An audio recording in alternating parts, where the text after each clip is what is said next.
convido para moderar juntamente comigo essa próxima sessão a doutora Evelyn Pacheco, neurologista, referência nacional de neurologia da Rede Amil, e vai se apresentar e vai, então, logo a seguir, passar a palavra aí para o próximo palestrante. Doutora Evelyn, por favor.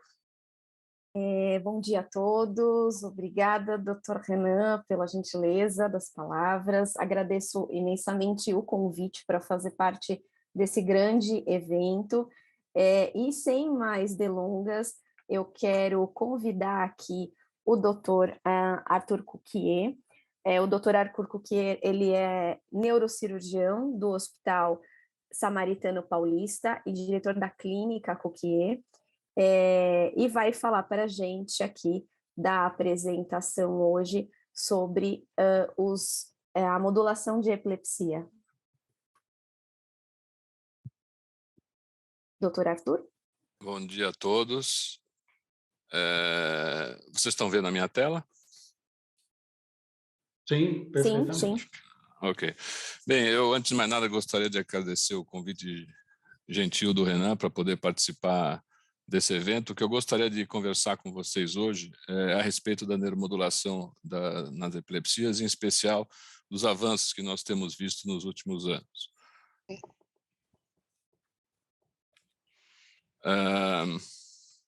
Eu não tenho nenhum conflito de interesse a declarar no que diz respeito a essa palestra. O interesse em neuromodulação é crescente nos últimos anos. Vocês podem ver aqui pelo que se encontra no PubMed, a evolução logarítmica do número de publicações de neuromodulação. Isso justifica o grande desenvolvimento que nós temos visto no campo. Quando nós falamos em neuromodulação em epilepsia, nós podemos mencionar a modulação extracraniana ou intracraniana. Nós vamos tentar fazer um update de cada uma dessas técnicas no decorrer da nossa explanação. Aqui vocês veem a situação. Essa aqui é uma série pessoal, onde vocês podem ver o que é neuromodulação e o que seria cirurgia convencional ressectiva. Cerca de 15% do que nós fazemos hoje é neuromodulação em termos de cirurgia de epilepsia. E isso vem ganhando um espaço cada vez maior, a despeito do fato de que nós ainda fazemos mais ressecções do que cirurgias modulatórias, mas isso está meio que mudando nos últimos anos.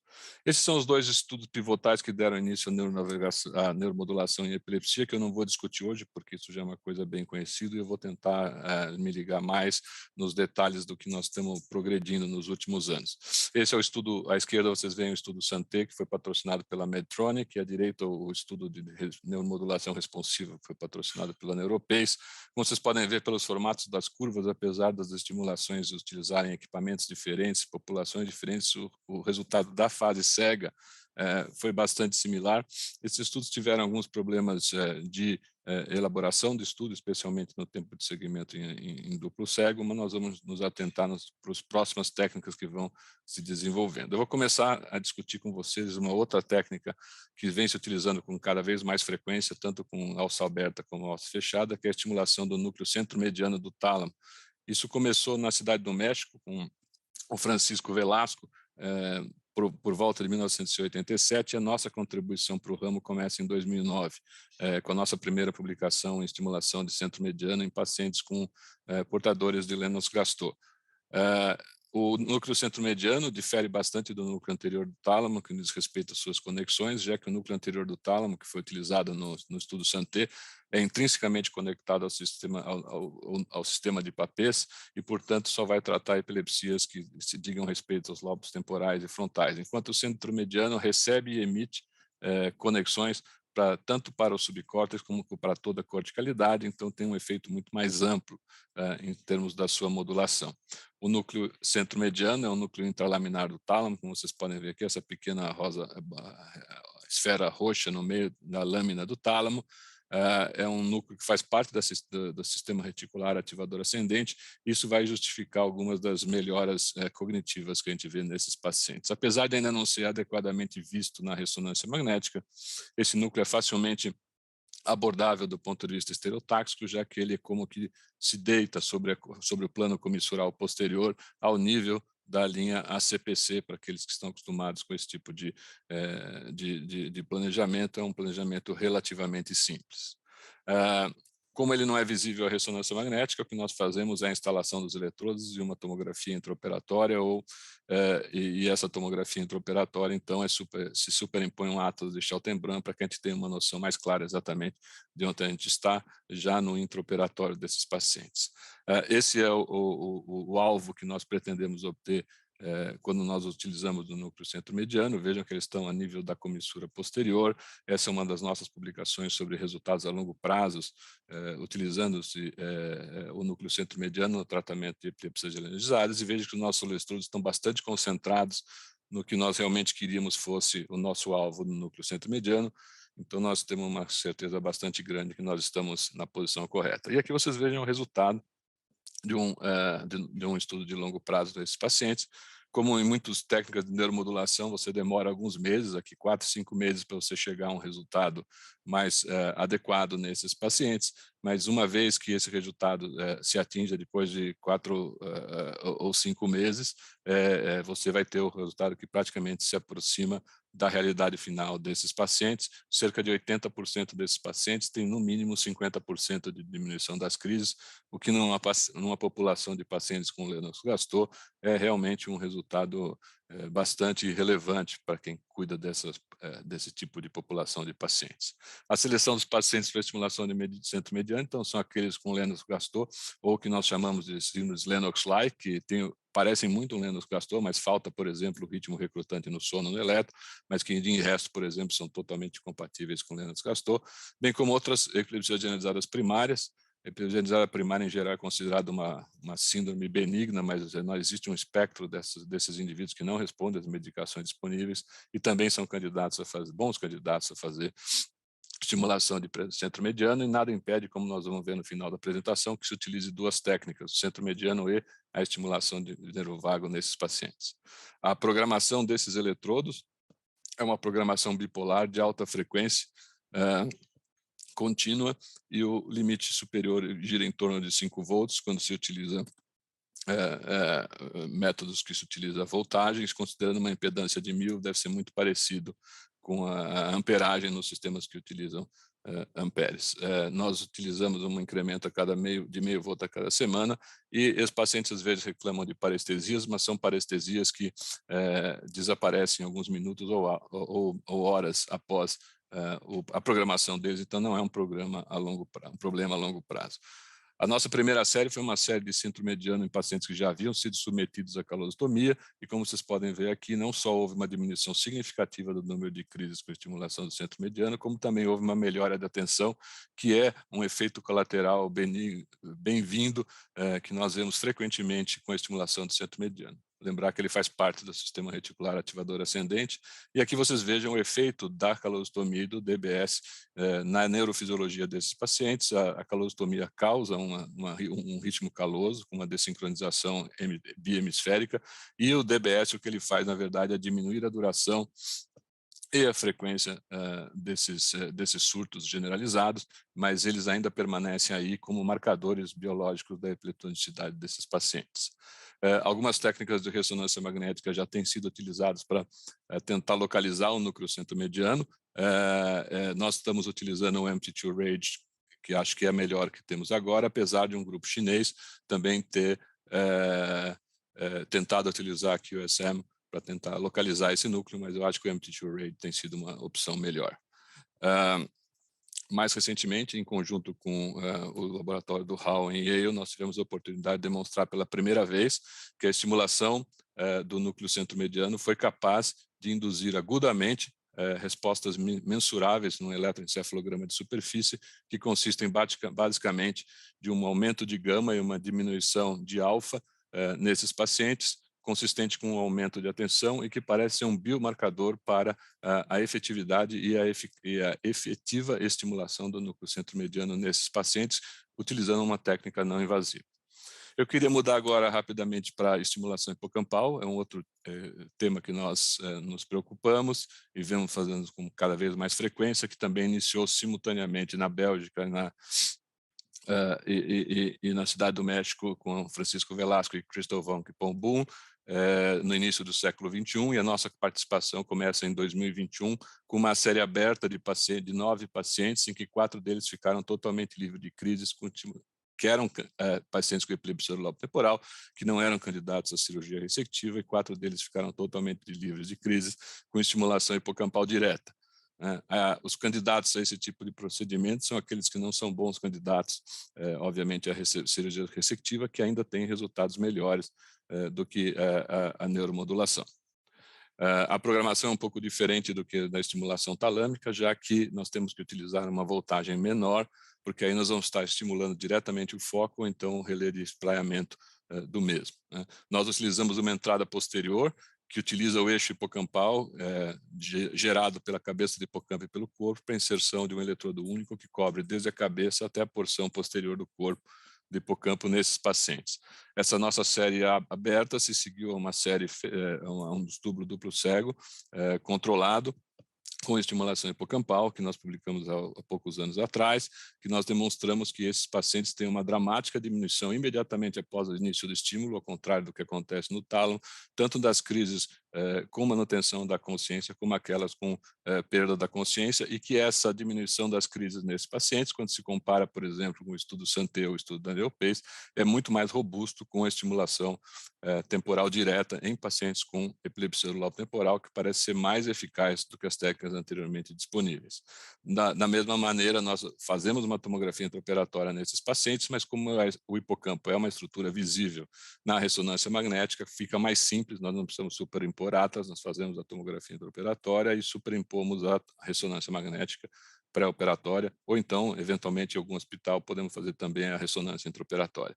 E aqui vocês veem o posicionamento desses eletrodos, esse círculo preto dentro do hipocampo são os contatos, eles têm que estar estritamente colocados para que a estimulação possa colocar, e aqui vocês veem um exemplo de um desses pacientes que tipicamente não são bons candidatos à ressecção. Essa moça tinha uma heterotopia nodular periventricular bilateral, com crises vindo dos 2 lados, não tinha uma opção cirúrgica clara, e nós então utilizamos uma técnica neuromodulatória, que ela tem uma resposta brilhante, ela tinha várias crises por dia, agora eventualmente tem uma crise a cada 3 ou 4 meses. Essa era a situação dela, crises vindo de um lado, depois vindo do outro lado, e a resposta foi aquilo que nós mencionamos. Esse é o nosso estudo que se seguiu ao estudo duplo cego, com seguimento a longo prazo desses pacientes com estimulação hipocampal, onde nós pudemos demonstrar que, primeiro, que os nossos eletrodos estavam colocados na imensa maioria, em 92%, exatamente dentro do hipocampo, como nós podemos ver aqui, e que esses pacientes respondiam de maneira realmente bastante relevante, tanto do ponto de vista das crises parciais complexas, que se vê em azul, como as crises parciais simples, que se vê em abóbora. As crises parciais simples, onde se mantém a consciência, parecem ser um pouco mais resistentes à estimulação hipocampal, mas, de qualquer maneira, as principais crises, que são as parciais complexas, vejam que nós temos 90% de respondedores nesta população. Eu gostaria de terminar falando algumas palavras sobre estimulação hipocampal do nervo vago, que é uma estimulação que já se utiliza há mais tempo. Infelizmente, apesar de centenas de milhares de pacientes implantados, ainda não existem biomarcadores adequados, mas se admite que a presença de epilepsia generalizada numa população pediátrica de curta duração seja os melhores biomarcadores para a boa resposta desses pacientes, já que a resposta dos pacientes pediátricos, como vemos a seguir, parece ser superior à resposta do que vemos nos pacientes em adultos. A nossa séries começaram com séries abertas, onde nós demonstramos que cerca de 90% dos pacientes com Lennox tinham no mínimo 50% de melhora, e que essa melhora se colocava nos diversos tipos de crise, com exceção das crises atônicas, que, quando presentes, ainda preferimos a realização da calostomia, o que demonstramos no estudo comparativo de VNS e calostomia, onde o VNS foi igual à calostomia em todas as crises, menos nas crises atônicas. Então, sempre que temos crises atônicas, nós começamos com o VNS. Nós temos uma programação um pouco mais agressiva do que o fabricante propõe, nós terminamos com uma amplitude maior de estimulação e mais rapidamente. Mais recentemente, se introduziu um sistema de estimulação de alça fechada baseada na frequência cardíaca desses pacientes. O aparato foi testado do ponto de vista de funcionamento, tanto nos Estados Unidos como na Europa, e ele realmente faz o que ele se coloca, e alguns estudos sugerem que esses geradores com alças fechadas baseadas na frequência cardíaca teriam melhores resultados que os geradores convencionais. No entanto, parece que isso não se aplica em todas as situações. Nós temos um estudo demonstrando que o VNS em pacientes com Lennox tem uma boa resposta, como nós já sabíamos, porém a introdução da alça fechada não adicionou nenhum tipo de resposta adicional à clínica, de modo que esses pacientes eles realmente se beneficiam do BNS, mas não necessariamente da alça fechada. Nós, para terminar, gostaríamos de chamar a atenção da tratamento da neuromodulação em pacientes de população pediátrica, que é uma população que é bastante interessada, a crise é bastante interessada, então nós temos uma ênfase bastante grande no papel da genômica, que muito provavelmente vai nos ajudar como biomarcadores no futuro, para sabermos quais são os melhores síndromes que respondem a tais ou quais estimulação e quais que respondem menos, e assim nós vamos evitar implantes desnecessários e realizar implantes mais pontuais. Eu teria aqui uma série de pacientes de síndromes genéticas específicas. Gostaria só de chamar a atenção de uma, aparentemente, por exemplo, uma síndrome que é o SCN8A parece responder brilhantemente ao VNS, ao contrário de outras síndromes. Então, realmente, a genética vai aparecer como um biomarcador no futuro. Além do fato de que nós provavelmente vamos estar realizando neuromodulação combinada. Aqui vocês veem um paciente com DBS e um VNS, que utilizam mecanismos de ação diferentes e podem se tornar aditivos, como nós pudemos confirmar nesse estudo recém-publicado na Neuromodulation, onde a adição de centro-mediana ao VNS dobrou o número de respondedores, e é uma coisa que nós vamos ver bastante no futuro. Mais uma vez, Renan, gostaria de agradecer a oportunidade de estar aqui com vocês numa sessão tão interessante.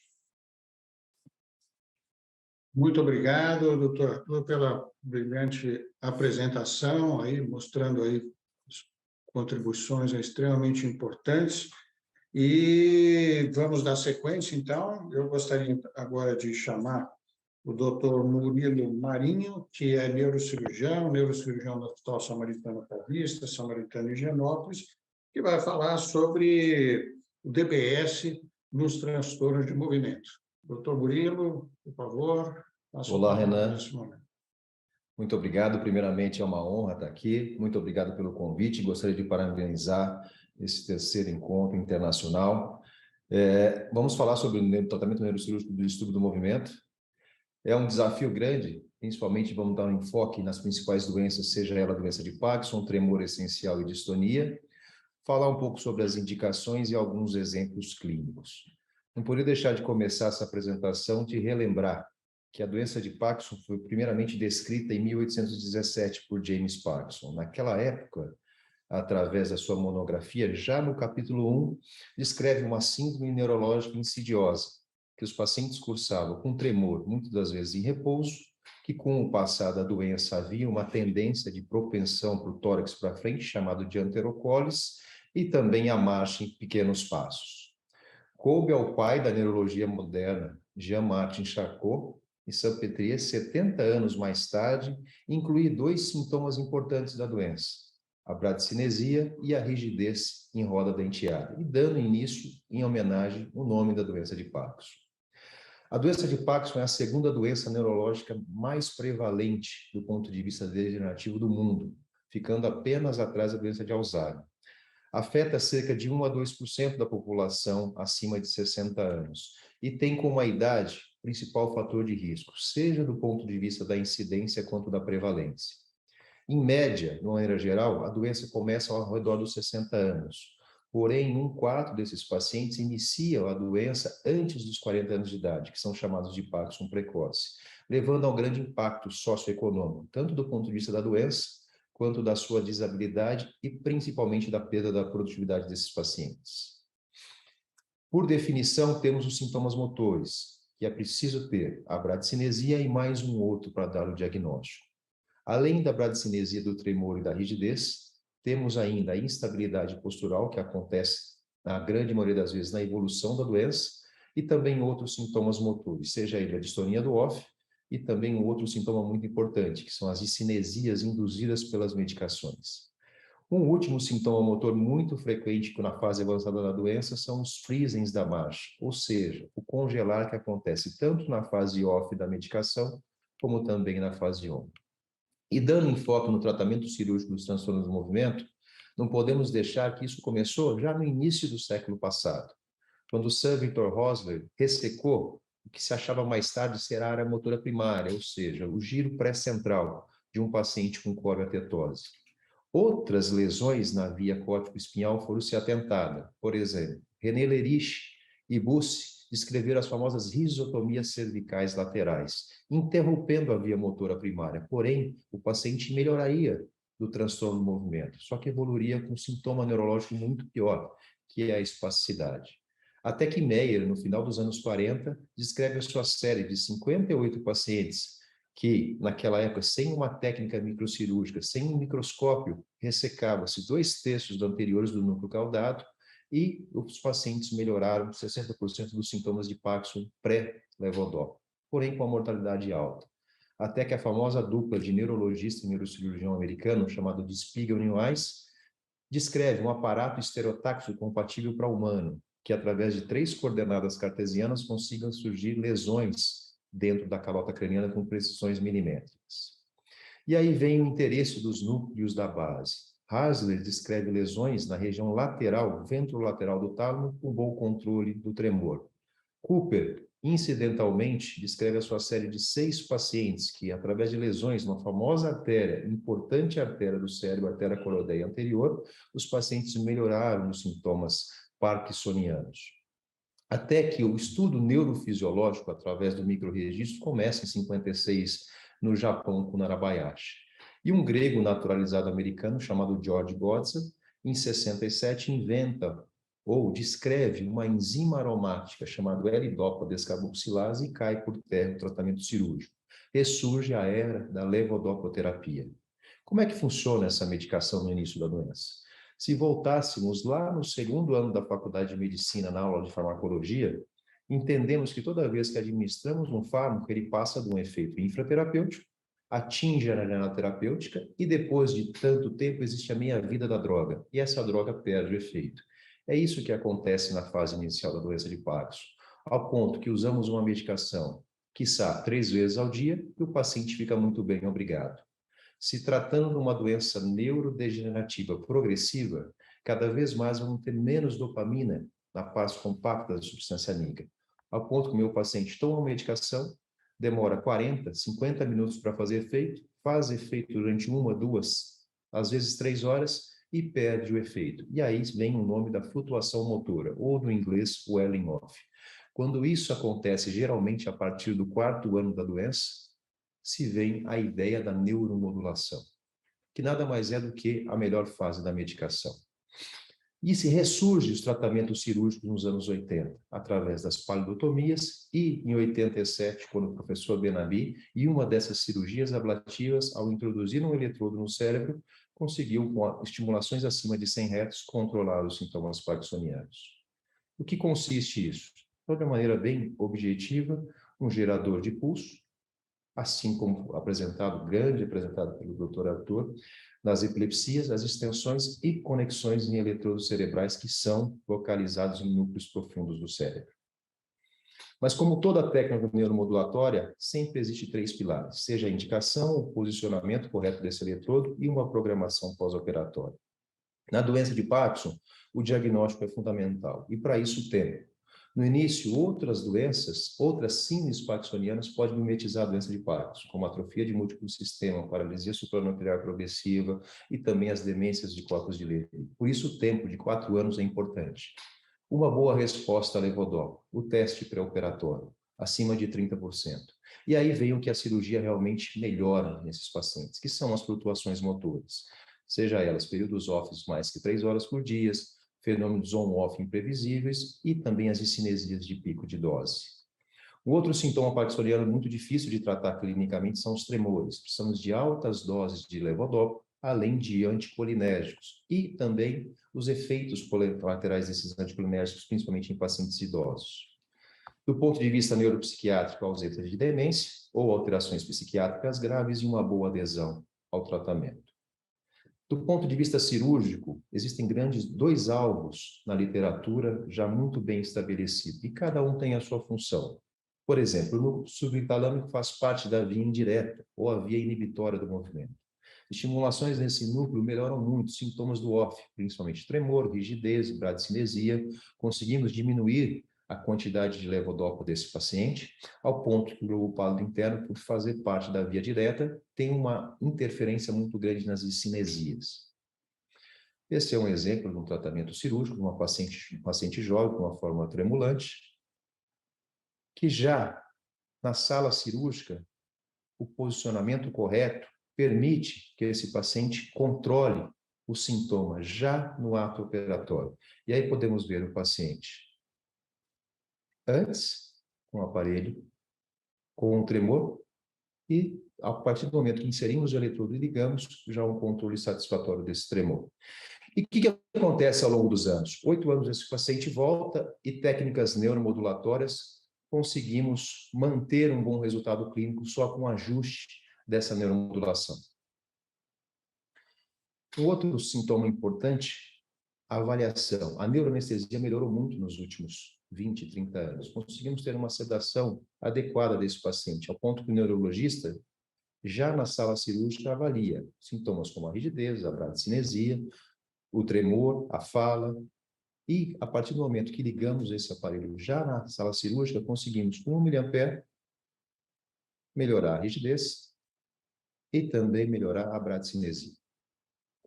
Temos certeza que esse paciente vai ser um bom candidato. Como o doutor Arthur mostrou, nos últimos anos várias coisas mudaram, e tanto do ponto de vista da neurocirurgia em geral, mas também principalmente da neurocirurgia funcional. Temos eletrodos diferenciais, como eletrodos direcionais, e além de geradores capazes de, além de estimular esse núcleo, conseguem registrar o que acontece do ponto de vista patológico, e aí sim os biomarcadores.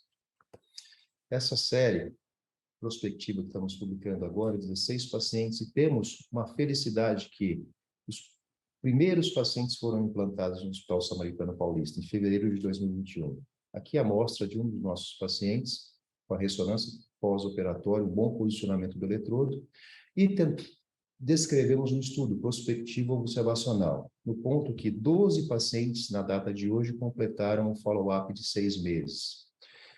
Esse estudo se divide em duas grandes partes. Será que eu posso confiar nesse biomarcador? O que ele vai me entregar? E aí, os primeiros 3 meses, eles passaram com uma estimulação convencional, implantaram no núcleo subtalâmico, foram programados para neurologista, e a partir do momento, no final do 6º mês, esses pacientes foram programados a partir de um biomarcador. O primeiro follow-up, tivemos uma boa resposta com 3 meses, ou seja, a estimulação funciona como demonstrado em várias séries no mundo. O que são esses biomarcadores? Principalmente na doença de Parkinson, na fase off do remédio, temos um aumento da frequência beta. Mesma coisa acontece com o tremor, na frequência alfa, e nas discinesias induzidas pelas medicações, um aumento da atividade gama, na frequência gama. Nas distonias, existe uma frequência mais baixa, seja ela teta ou delta. A partir do 6º mês, esses pacientes, em 24 hemisférios, dos 12 pacientes, 20 apresentaram um pico de beta, ou seja, 83%. E quando estimulamos eles só através desse biomarcador, tivemos uma diminuição da quantidade de estímulo, cerca de 0,5 mA. Isso, ao longo dos anos, 4 ou 5 anos, pode haver uma diminuição da quantidade de estimulação e, consequente, um ganho na vida dessa bateria. Aqui é um exemplo de um paciente, desse paciente que foi operado no Hospital Samaritano. Na programação, temos aqui nessa linha o registro da atividade beta, e a partir do momento que aumentamos a amperagem em miliampere, vocês vão ver que 1,5 miliamperes há uma retificação da linha e, consequentemente, melhora a clínica do paciente. Para terminar, meus últimos minutos, um pouco sobre os tremores. Existem várias formas de tremor, seja desde o tremor parkinsoniano, tremores tarefas específicas, como esse primário da escrita, o famoso tremor essencial e também o tremor de Holmes. Esse é o exemplo de uma paciente implantada, e à esquerda vocês notem que o aparelho está desligado. O paciente, numa prova específica do espiral, mal consegue desenhar através do espiral. E com esses aparelhos implantados, principalmente no núcleo ventro intermédio, associado à região subtalâmica posterior, há um controle e uma retomada da qualidade de vida desses doentes. Por fim, as distonias, que podemos caracterizá-las desde a década passada por Oppenheim, uma síndrome por contrações sustentadas de músculos, que evolui com rotações, dor, movimentos repetitivos, posturas anormais, e é a terceira doença, o transtorno do movimento mais comum na prática clínica. Existem várias formas de classificação, seja de idade, seja de região corporal, ou até mesmo da etiologia. Esse é um exemplo de uma paciente jovem com uma distonia generalizada idiopática, não DY, então a forma monogenética dela foi negativa, porém com uma boa resposta já imediata no 27º pós-operatório. As distonias, existe um efeito progressivo ao longo dos anos. Aqui é um segundo exemplo de um paciente com DYP1, que à esquerda vocês percebem o eletrodo desligado, e no mesmo dia, ou seja, a partir que você liga esse aparelho, o paciente tem uma melhora da distonia do tronco, do pescoço, dos membros superiores, o efeito direto dessa estimulação.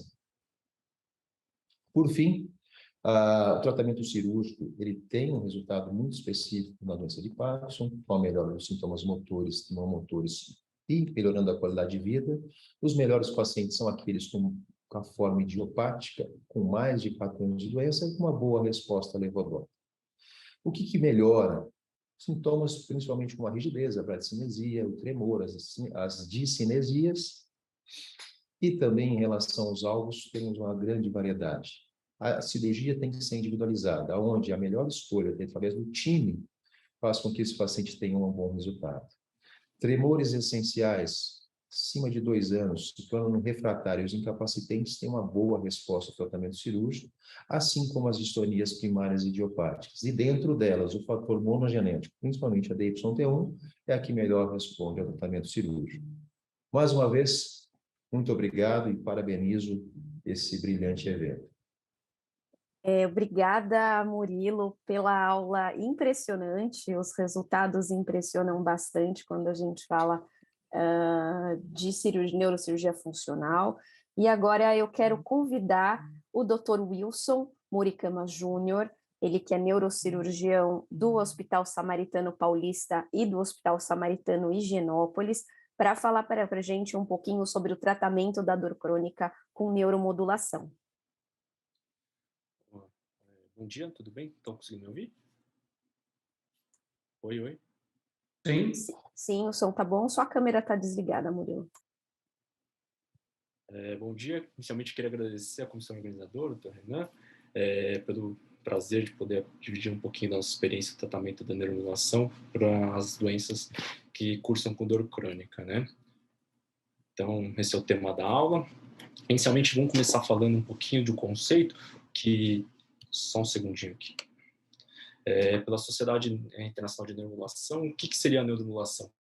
Então, é a alteração da atividade neuronal a partir de estímulos que podem ser através de estímulos elétricos, estímulos químicos, em locais específicos do sistema neurocentral. Então, através desses estímulos, principalmente a parte elétrica, que a gente vai falar aqui na aula, a gente consegue alterar a atividade neuronal patológica ou a fisiológica.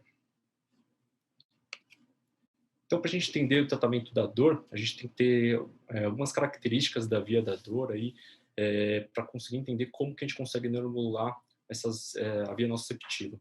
Então, uma das características principais é que a via nociceptiva, ela adentra o corno posterior da medula, principalmente através de fibras C e A delta, que são as fibras menores e menos mielinizadas e com um tempo de condução mais demorado do que as fibras sensitivas, do que as outras fibras sensitivas que são maiores e mais mielinizadas.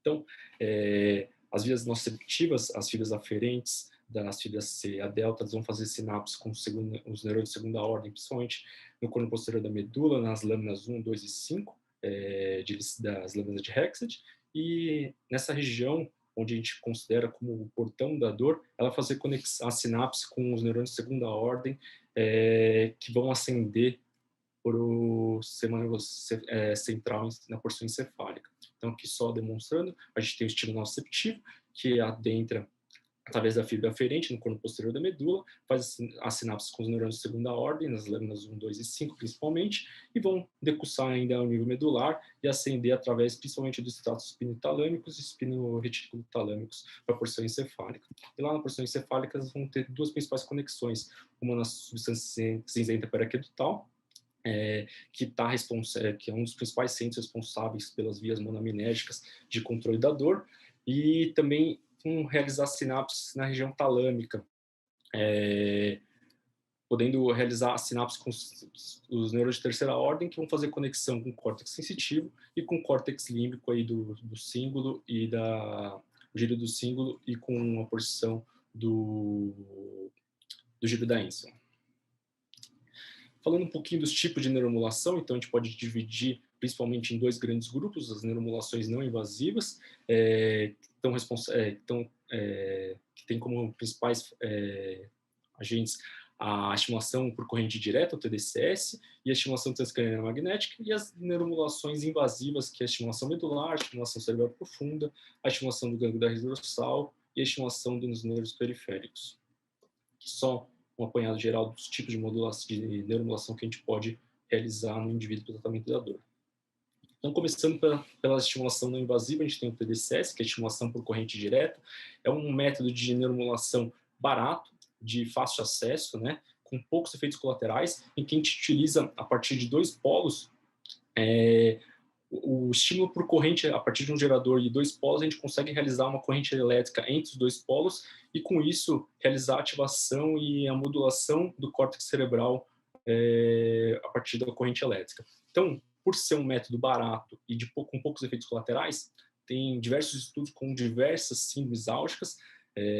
Aqui a gente pode exemplificar a dor neuropática, a dor talâmica, a dor secundária, a lesão medular, neurologia trigêmea, esclerose múltipla, fibromialgia, cefaleia. Existem muitos outros artigos aí falando sobre diversos tratamentos para as dores, para as síndromes álgicas. Aqui só para exemplificar, uma meta-análise realizada para o tratamento de fibromialgia, mostrando que o TDCS, realizando ativação do córtex motor M1, tem resultados aparentemente favoráveis aí ao controle álgico em pacientes com fibromialgia. Tá? Mas existem diversas outras meta-análises e estudos avaliando várias outras doenças, patologias cursando com dor crônica, né? Outro tipo de estimulação não invasiva também, que é um método não invasivo, com poucos efeitos colaterais, porém a estimulação transcraniana magnética é um custo um pouquinho mais elevado pelo aparelho. Como que funciona a estimulação transcraniana, a estimulação magnética, né? Então a gente tem uma bobina que vai criar um campo magnético e, pela lei de Faraday, a gente cria um estímulo elétrico à distância por decorrência da formação dos campos elétricos no campo magnético. Então, com isso, a gente consegue, através desse campo magnético, ativar uma corrente elétrica distalmente e isso realizar o estímulo elétrico da porção cortical. Então, também por ser um método não invasivo, com poucos efeitos colaterais, existem diversos estudos e várias meta-análises avaliando várias patologias e síndromes álgicas e o resultado em relação a esse tipo de neuromodulação não invasiva. Alguns mostrando bons resultados e outros, que nem essa meta-análise avaliando a fibromialgia, sem um resultado tão significativo aí para o controle álgico. Porém, por ser um método muito fácil de acesso e por ter uma facilidade de ter um grupo controle, de conseguir parear com um grupo placebo, existem mais meta-análises relacionadas a esses métodos não invasivos. Já falando da estimulação, da neuromodulação invasiva, a gente vai focar agora principalmente na estimulação, na neuromodulação encefálica. Então, a gente tem a estimulação cerebral profunda. A estimulação cerebral profunda já é um tratamento aí, bem consolidado, principalmente para os distúrbios do movimento, que o Dr. Molina apresentou na aula passada. E para o tratamento da dor, a gente tem alguns estudos também, tem alguns alvos específicos focando no tratamento da dor. Porém, como ainda existem poucos estudos e poucas evidências, ainda não é um um consenso, não é um tratamento gold standard para o tratamento da dor crônica, né? Os alvos de preferência da estimulação cerebral profunda, a gente tem principalmente a substância cinzenta periaquidutal e periventricular, o núcleo talâmico ventripostero-lateral e também alguns estudos avaliando o uso da estimulação cerebral profunda para o córtex anterior do cíngulo e para o córtex da ínsula também, que são duas abordagens tentando modular a dor através do sistema límbico, a porção medial da via nociceptiva. Também outra forma de neuromodulação invasiva da porção encefálica, a gente tem a estimulação do córtex motor. A ideia da estimulação do córtex motor advém aí de estudos em modelos animais que apresentavam diferenciação medular, e eles evidenciavam que esses modelos animais apresentavam uma hiperatividade talâmica decorrente da atividade nociceptiva. E o uso da estimulação do córtex motor conseguia controlar essa hiperatividade talâmica. E por isso, observando essa resposta da hiperatividade desses modelos animais, foi proposto aí diversos estudos em humanos também, com bons resultados, porém, por ser uma técnica mais invasiva, com dificuldade de pareamento de grupo placebo e grupo intervenção, ainda existem poucos estudos corroborando com um grupo grande de pacientes corroborando que seria um método eficaz. Porém, tem resultados bastante significativos, principalmente para dor talâmica e outros tipos de dores neuropáticas. Falando um pouquinho da estimulação, da neuromodulação, principalmente atuando no portão da dor, que é o nível medular, a gente tem que entender que essa teoria do portão da dor, descrita por Melzack-Wall em 1967, tem como principal, um dos principais pilares aí que seria o controle da dor através da ativação de fibras grandes de condução rápida. Então, só para exemplificar, quando a gente tem o estímulo nociceptivo, que eu havia dito, a gente tem o estímulo adentrando o sistema neurocentral pelo corno posterior da medula através das fibras C. Então, ela vai fazer a conexão com os neurônios de projeção, que são os neurônios de segunda ordem, e ascender para o sistema neurocentral.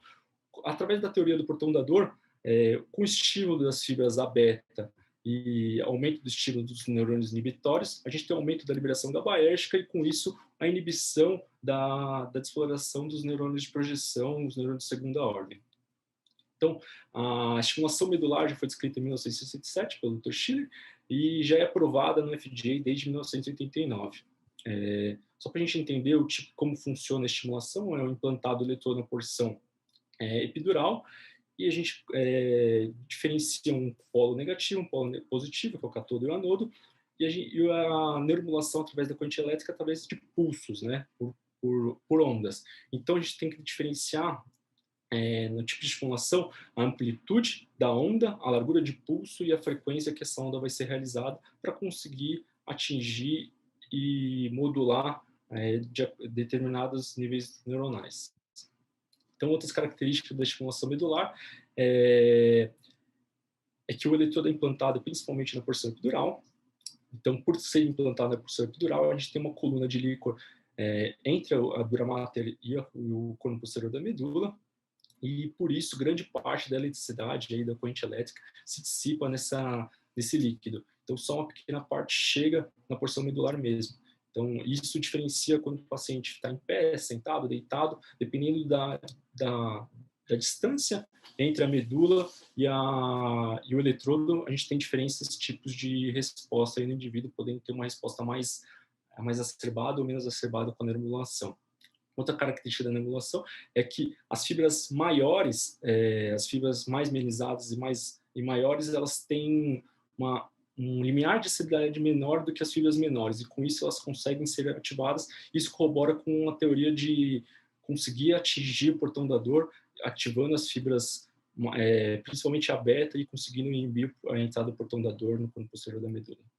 Outras características que a gente entende aí da estimulação medular que há um aumento da liberação GABAérgica, evidenciado em alguns estudos, e com isso, através da estimulação de neurônios inibitórios, a gente consegue, através da liberação GABAérgica, a inibição dos neurônios de projeções, que são os neurônios de segunda ordem, e a ascensão dessa via nociceptiva, do estímulo nociceptivo ao sistema neurocentral da porção encefálica. Além disso, também o que se evidencia nos estudos é que há essa diminuição da atividade SY Dynamic Range, que seriam os neurônios responsáveis pelos fenômenos de wind-up e sensibilização e amplificação da dor, e com isso a gente teria um maior controle aí da dor nociceptiva, da dor da via nociceptiva. Então, aqui só um exemplo, com o uso de estimulação medular, a gente conseguiria inibir a entrada do estímulo nociceptivo pelas fibras C e A delta, e também uma estimulação desses interneurônios aumenta a liberação GABAérgica, bloqueando os neurônios de segunda ordem e os Wide Dynamic Range neurons. Então, como é a técnica aí de neuromodulação para o tratamento da dor que é mais difundida e mais realizada aí no mundo, a gente tem vários testes, vários estudos mostrando alguns fatores preditivos de bom prognóstico e alguns fatores preditivos de mau prognóstico. Então, um dos principais fatores preditivos de bom prognóstico é durante a realização de um teste com neuromodulação inicial, esse paciente apresenta uma melhora de mais 5% das escalas de dor. Isso tem um valor preditivo positivo, uma boa resposta, aí, chegando até 84% de boa resposta ao longo do tempo aí, com o uso da estimulação medular. Já falando dos fatores mau prognóstico, o que alguns estudos evidenciam é que o uso de opioides em altas doses estão relacionados aí a um pior prognóstico da neuromodulação medular para esses pacientes para controle da dor. Outro achado que a gente encontra aí nos estudos também, pensando em um paciente aí na tentativa de tratamento conservador, os pacientes que apresentam um longo período de tratamento conservador, mantendo essa dor crônica, essa dor vai amplificando e cada vez fica mais difícil da gente controlar e ter boa resposta com a neuromodulação modular. Então, quando os pacientes têm menos de 2 anos aí de tempo de doença da dor, a resposta é muito melhor quando comparado com os pacientes que têm um longo período de dor crônica. Também falando um pouquinho dos tipos de onda que a gente pode utilizar, então, o que cada vez mais a gente tem estudado é não só o tipo de estimulação, mas como que a gente vai realizar essa estimulação. Então, os tipos de onda têm sido cada vez mais estudados, e aqui é um exemplo que é a estimulação em burst. Então, enquanto a estimulação normal, a gente tem pulsos únicos, mantendo a frequência, na estimulação burst, a gente tem um pool de pulsos de 5 pulsos, com uma frequência de 500 Hz intra-burst, né? Então, seria como se fosse um pool de pulsos em cada estímulo do tônico. E por que a gente utiliza esse tipo de onda, né? Então, o que foram evidenciados em estudos animais é que esse tipo de estimulação é o que se semelha mais com o disparo celular talâmico, e com isso a gente conseguiria ter uma melhor modulação, principalmente das vias laterais e das vias mediais ascendentes. Então, só que para a gente simplificar, a via lateral é a via nociceptiva clássica que a gente tem, então, fazendo a conexão na região talâmica, e os neurônios de terceira ordem vão fazer sinapse diretamente com os neurônios com córtex sensitivo, somatosensitivo. Já as vias mediais, elas já realizariam a sinapse com a porção límbica aí da dor, então com o giro anterior símbolo e os giros da ínsula. Então, um estudo famoso em relação ao burst, o SUNBURST, evidenciou melhora significativa quando comparado à estimulação tônica. E outra característica interessante em relação a esse tipo de estimulação é que esse tipo de estimulação geralmente está mais associado à ausência de parestesia. Enquanto a estimulação tônica, o indivíduo tem uma melhora da dor, mas ele vem associado com a parestesia do território de estimulação, a estimulação em burst, o indivíduo não tem a parestesia. Isso é importante porque uma das principais fatores aí de falha terapêutica durante o tempo é o indivíduo que ele não suporta a sensação de parestesia relacionada à neuromodulação. Tá? Outro tipo de neuromodulação que existe, sendo mais focada agora, tentando focar mais no neurônio doente, é o uso da estimulação do gânglio da raiz dorsal. Então, é uma possibilidade de a gente atuar de forma mais pontual apenas no neurônio de interesse, né? Os estudos mostram que há aumento de fatores de crescimento e aumento da sensibilização periférica utilizando esse tipo de estimulação. Então, o eletrodo é implantado através de punção peridural, ali no forame na saída da raiz neural, acima do gânglio da raiz dorsal. E com isso a gente consegue estimular o gânglio, que é o core da via aferente nociceptiva aí, da entrada do portão da dor. Outro tipo de estimulação também mais pontual e menos invasiva das técnicas invasivas seria a estimulação do nervo periférico. Então, é uma forma de conseguir aumentar mais a seletividade da estimulação. Então, focando só na região doente mesmo.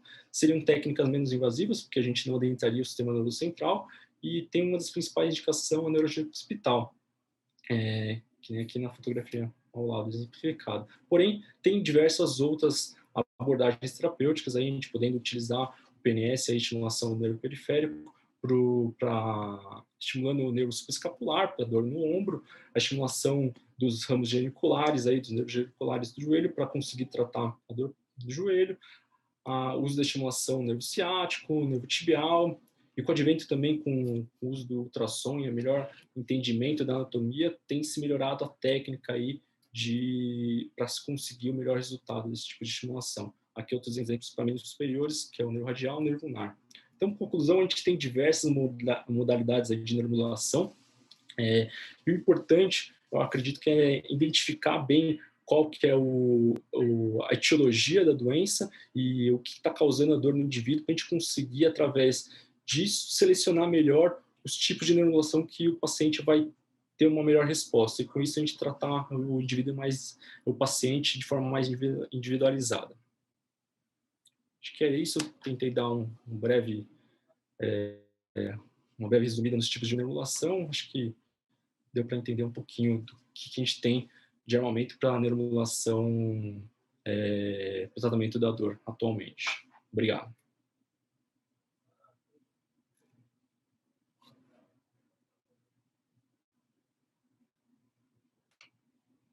Obrigado, doutor Wilson, pela excelente apresentação.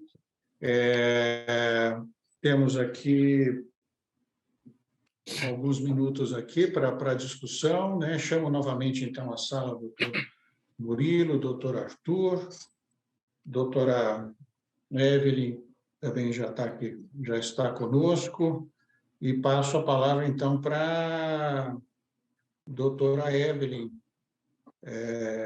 dirigir perguntas aí para os nossos palestrantes. Obrigado, Evelyn. Imagina, bom, é bem impressionante, né, para a gente que é neurologista, acompanhar aí a variabilidade de técnicas. Nas 3 palestras a gente acompanhou isso, Renan, e eu queria disparar aqui uma pergunta rápida para os 3, já que a gente está com o horário um pouquinho adiantado. Eu queria que cada um comentasse um pouquinho como que a gente pode melhorar, na prática mesmo, a indicação desses tratamentos dentro do timing correto, né? Acho que é um ponto importante aí para a gente discutir. Começando aí pelo doutor Arthur, então, nas epilepsias. Eu acho que isso é um assunto pungente, porque o treatment gap é sempre um problema que a gente acaba tendo que abordar. Existe um programa específico para treatment gaps na Organização Mundial de Saúde, então o acesso ao paciente às diferentes técnicas é realmente uma preocupação que não é de hoje, né? Quando nós voltamos de Montreal, a média de idade das nossas cirurgias era 36 pacientes. A nossa média de idade agora é 17. Então, você vê que nós estamos operando os pacientes cada vez mais precocemente, e os resultados são, obviamente, melhores, tanto do ponto de vista de plasticidade, como de melhora social global desses indivíduos. Mas ainda falta bastante. Por algum motivo ainda existe muitas vezes os pacientes têm acesso aos tratamentos, mas não têm a informação adequada, então acho que campanhas de informação são relevantes, isso do ponto de vista do acesso do paciente ao sistema de saúde, mas do nosso ponto de vista ainda faltam algumas coisas em todas essas técnicas que foram mostradas hoje sobre biomarcadores que possam definir com melhor clareza quais são as melhores e quais são as piores indicações, de modo que nós possamos implantar cada vez mais os pacientes que são os bons candidatos e cada vez menos os que não são os bons candidatos, né? Então, esse é o desafio da parte médica, mas certamente do outro lado está esse desafio de trazer esses pacientes para dentro do sistema. Muitas vezes você vê pacientes parkinsonianos optando por cirurgia numa fase onde eles têm pouco a ganhar. Não é o que seria melhor. O paciente epilético, depois de 50 anos de epilepsia, também não é a melhor ideia, e o paciente com dor crônica tem tantos outros problemas além da dor, se você deixa ela continuar, que também é uma indicação não adequada e não precoce, e também acaba impactando no resultado que o técnico vai obter. Então, em resumo, uma campanha fluida de educação do paciente e da comunidade médica, e do outro lado, a nossa lição de casa de definir melhor os biomarcadores. Obrigada, doutor Arthur. Doutor Murilo? Acho que o Arthur foi muito feliz, né? Ele já abordou todas as ideias, né? E a educação continuada também, isso é muito importante. Que vai desde a formação do clínico, nas residências, enfim. Isso, teoricamente, nós estamos fazendo uma coisa que tem 30, 40 anos, mas sempre há o desafio. Quando eu vou indicar meu paciente, lógico, todas as indicações que nós vimos hoje, quanto precoce for, melhor será o resultado. A doença em si, talvez, seja mais branda de se tratar.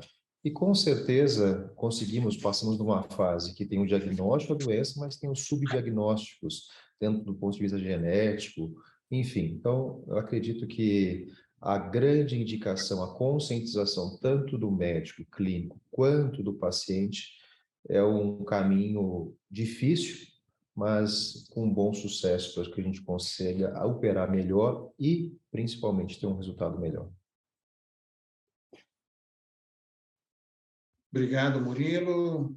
Wilson, na área da dor, como conseguirmos essas indicações no timing mais adequado? Eu acho que vai muito de linha também com o doutor Arthur que falou, o doutor Murilo comentou. A gente tem que procurar ao máximo aí os biomarcadores para conseguir ter uma melhor resposta, e os trials vão tentando evidenciar quais são os tipos de síndromes álgicas que vão evidenciar a melhor resposta. E acho que o maior problema também, além de indicação precoce, a gente tentar evitar mal indicações, né? Para tentar evitar banalizar o método, que são um risco que a gente sempre tem pela comercialização da medicina. Acho que cada vez mais o pessoal tende a fazer trazer a medicina mais para um modo mais comercial do que humano, né? Então, acho que a gente tem que tentar trazer boa resposta para os pacientes, procurar as doenças que têm boa resposta com a estimulação, e com isso ter uma abordagem mais definitiva aí. Obrigada, doutor Wilson, excelente fala mesmo. Acho que cada um complementou aí de uma forma brilhante, né, esse final aí desse debate, né, Renan? E eu quero finalizar agradecendo aqui o convite feito a mim, a participar de um evento dessa grandeza, trazendo aí tantas inovações, tantas técnicas novas e tantos resultados impressionantes aí que os colegas trouxeram. Agradeço demais aí ao Dr. Renan e à comissão que organizou, e parabenizar os palestrantes aí pelas palestras, por compartilhar todos os conhecimentos. Muito obrigada, Renan. Obrigado, Evelyn, e mais uma vez, obrigado, Arthur, Murilo, Wilson, aí pelas brilhantes contribuições, a todos que assistiram esta sessão. A saúde também acontece nos bastidores, com melhorias na qualidade do atendimento, investimento em tecnologia e constante capacitação dos profissionais. Somos a Rede Américas e fazemos parte do United Health Group, a maior empresa do setor de saúde do mundo. Atuamos com excelência em diferentes especialidades e regiões do Brasil, através de uma rede integrada de cuidado contínuo com a saúde, que não se limita apenas ao desfecho clínico, mas está apoiada na experiência do paciente, do familiar e dos colaboradores. Oferecemos múltiplas linhas de cuidado: cardiologia, neurologia, oncologia, ortopedia, transplantes, nefrologia, gastroenterologia, materno-fetal infantil, oftalmologia e medicina diagnóstica. Para nós, a saúde é feita por pessoas para pessoas.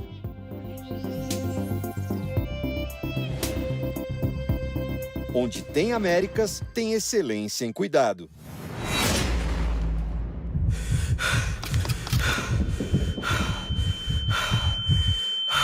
Você não me conhece ainda, mas eu tenho grandes metas para você. Eu entendo de esporte. Eu respiro, discuto, pesquiso. Eu vivo disso. Sou especialista e sou completa. Só que não estou sozinha.